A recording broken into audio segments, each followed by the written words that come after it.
ჩვენ უნდა დავბრუნდეთ იმ მოცემულობაში, რაც თავიდანვე ვთქვით, რომ აღარ არის პრიორიტეტები, რაც იყო ცივი ომის შემდეგ. ანუ დემოკრატიზაცია, ადამიანის უფლებები და თუნდაც იგივე არაბული გაზაფხულის მაპროვოცირებელი ფაქტორები, რაც იყო, ეგ ეტაპი დასრულებულია.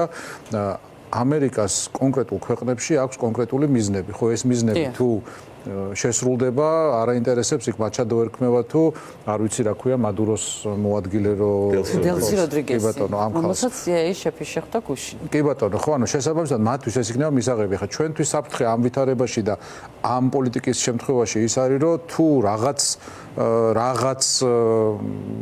რაღაც თვალსაზრისით შეძლო ივანიშვილი რომ დამოუკიდებელი ფიგურა იყოს, ხო? ამ პარადიგმაში ჩაჯდებოდა. იტყოდა რომ რა გინდა, კი, ვარ, მომეც საშუალება რომ საქართველოს მართო როგორც მე მინდა და შენ საგარეო პოლიტიკურ და სხვა, რა ვიცი, სავაჭრო ინფრასტრუქტურულ მოთხოვნებს და ინტერესებს გავითვალისწინებ, ხო? მაგრამ საქართველოსთან ეს არ ხდება იმ მარტივი მიზეზის გამო, რაც 1000 ჯერ გვითქვამს, რომ ესენი რუსები არიან. ახლა როგორც ვერ დაალაგდება პუტინთან, რაც არ უნდა ცადოს, ვერ დაალაგდება პუტინთან, იმიტომ რომ არათავსებადია მათი მიზნები და ინტერესები, ხო? ესევე ამიტომ ვერ ლაგდება ივანიშვილთან. თორე ვიმეორებ, ივანიშვილი რო იყოს დამოუკიდებელი ავტორიტარი, დაალაგდებოდა როგორც აი ხა რასაც ვამბობთ, ხო? ანუ აიათოლებს აქვთ მაგის რესურსი. მაჩადოს კი არა და რა ქვია, ხო, როდრიგესს აქვს ამისი რესურსი. პრინციპში ყველას აქვს, ხო? ორბანსაც აქვს ამის რესურსი. ივანიშვილს არ აქვს, იმიტომ რომ რუსის გაგრძელებაა. აი ეს პასუხი მაინტერესებდა, იმიტომ რომ მართლა ყველა დალაგდა შუა აზიის ქვეყნებიც არ დაგვაწყდეს. ამიტომ ვერ ლაგდება, იმიტომ რომ არათავსებადია რუსის და ამერიკის ინტერესი. აზერბაიჯანიც არ დაგვავიწყდეს და ყველა მოახერხა საერთო ენის მართლა მეც მიგვირს. საერთო ენის გამოლახა და კოცებმა ეს ვერ მოახერხა. ამიტომ ვერ დაალაგდნენ, ვიმეორებ, თორემ რო იყოს დამოუკიდებელი პოლიტიკური ფიგურა, ტრამპი ასეთებს ელაპარაკება და ნუ ჩვენ და სამწუხაროდ იქნებოდა ის რეალობა, როცა გვეყოლებოდა ვიღაც ავტორიტარი, დიქტატორი თუ რაც გინდა დავარქვათ და ნუ ის ამერიკის ინტერესებს გაითვალისწინებდა და სანაცვლოდ ექნებოდა რაღაც შიდა ავტონომია, რაღაც თვალსაზრისით, ხო, მაგრამ არ არის ეს ასე. აი რო შევადაროთ იგივე ალიევს, ხო, ხა როგორ შეიძლება ამ ვითარებაში გშურდეს, ასე ვთქვათ, ჭყალებში, ხო, მაგრამ ალიევი არის, რა ვიცი, პატრიოტი დიქტატორია, ხო, ასე ვთქვათ, ალიევმა დაუბრუნა აზერბაიჯანის ტერიტორიუმთანობა, აღადგინა, აკეთებს რაღაცეებს, ცხადია, ადამიანის უფლებები იქ თემა არ არის, დემოკრატია თემა არ არის, ბევრი პრობლემაა ძალიან, მაგრამ ვერ იტყვი, რომ ეს არის ადამიანი, რომელიც სხვა ქვეყანაზე მუშაობს და აზერბაიჯანის ინტერესების წინააღმდეგ, ხო? ეხლა ჩვენ რო ყავდეს დიქტატორი, რომელიც აფხაზეთს დაიბრუნებს, ცხინვალის რეგიონს დაიბრუნებს, მაგრამ შიგნით იქნება დიქტატორული მეთოდები, ცუდი იქნება ეს მეორე ნაწილი, მაგრამ ანუ რაღაცით იტყვი რომ რაღაცა თვალსაზრისით კომპენსირება მოხდებოდა, ხო და აქ ყავს თან დიქტატორი და თან სხვა ქვეყანაზე მომუშავე. ამერიკასთანაც ამიტომ ვერ ლაგდება, ვიმეორებ, ხო? აქ მას არ აქვს ერთი მხრივ დამოუკიდებლობა და ინტერესთა არათუ თანხმედრა არ არის და ვერ იქნება, არამედ აპრიორი შეუთავსებლობა რუსეთის და ამერიკის ინტერესების. ვენესუელას შემთხვევაშია ეს. კი, რა თქმა უნდა, ვენესუელა პირველ ადგილზეა ნავთობის მარაგებით სოფლიოში და ჩვენთვის, ანუ არის გადაწყვეტილებები, რომლებიც მორალურად სწორია, მაგრამ მე გამოიწვევს ხოლმე ისეთ შედეგებს, რომელიც საბოლოო ჯამში ძალიან დამაზიანებელია ჩვენთვის, ქართველებისთვის, რა. ხა ერაყი ვახსენეთ და ერაყში რო შევიდა ამერიკა, ნავთობის ფასი იყო ბარელზე $15 თუ სწორად მახსოვს, $15-20 და გახდა $150 და ამას შექმნა პუტინი.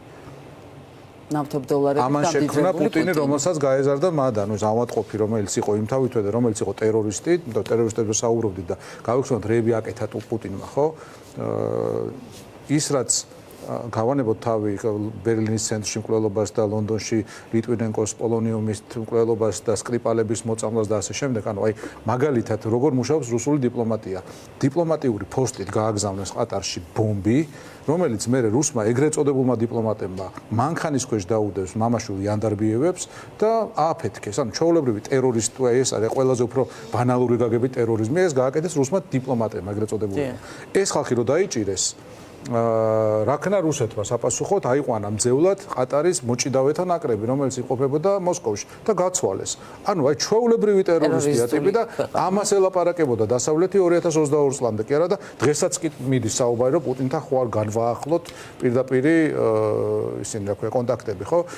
შესაბამისად, ეხლა რაც შეეხება მადუროს შემთხვევას და ვენესუელას შემთხვევას გავიხსენეთ ზუსტად რომ ნორდოსტი, კურსკი არ ვიცი, ნორდოსტი, ბესლანი და ასე შემდეგ თითონაც ყოდა შერჩენთის ომებს და კორპუსების აფეთქება მოსკოვში. ნორდოსტი და ბესლანი ძალიან მნიშვნელოვანია, იმიტომ რომ ხა ჩვენ ტერორისტებს რა თქმა უნდა რა კუთხით ვიძახდე, იქ როცა აიყვანეს ტერორისტებმა მძევლები, ერთი კაცი მოკლეს ნორდოსში ტერორისტებმა და 250 მოკლეს რუსებმა.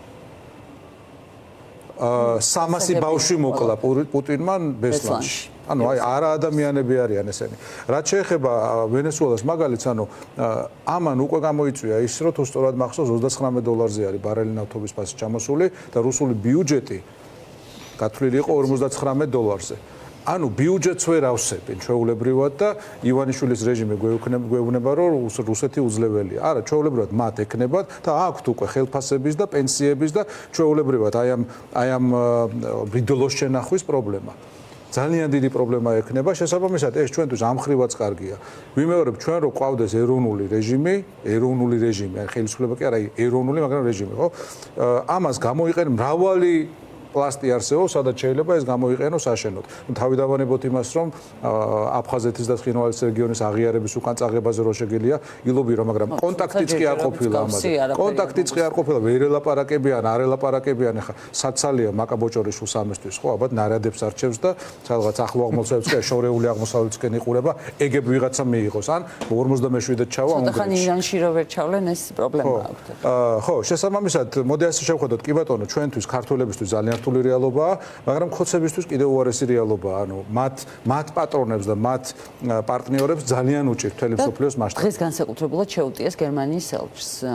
ლამის აბრალებენ იგივეს, რაც ირანში ისრაელს და ამერიკას, რომ ესე წააქეზა მკვლელობები, დაახლოებით ესეთი გიჟური ბრალდებებია და ეს ახალი ნარატივი შემოიტანეს, მაგრამ არ არის ახალი, ანუ კაი ხანია ამას ამბობენ. გერმანიის ელჩს დიდი ხანია სამიზნეში ყავდა თავსესხმიანი, იმიტომ რომ ვერაფრით ვერ მიაღწიეს იმას, რომ თავად თქოს უარი ამ ადამიანმა, ამ დიპლომატმა და წავიდეს საქართველოდან, ის წავა და ჯიუტად უკან და უნდათ იგივე რეალობა, რაც ამერიკის შემთხვევაში აქვს, როდესაც ელჩი არ არის ადგილზე და რაც არ უნდა აქტიური იყოს საელჩო, ეს დიპლომატიური წონა არ ახლავს მის მოღვაწეობას. კი ბატონო.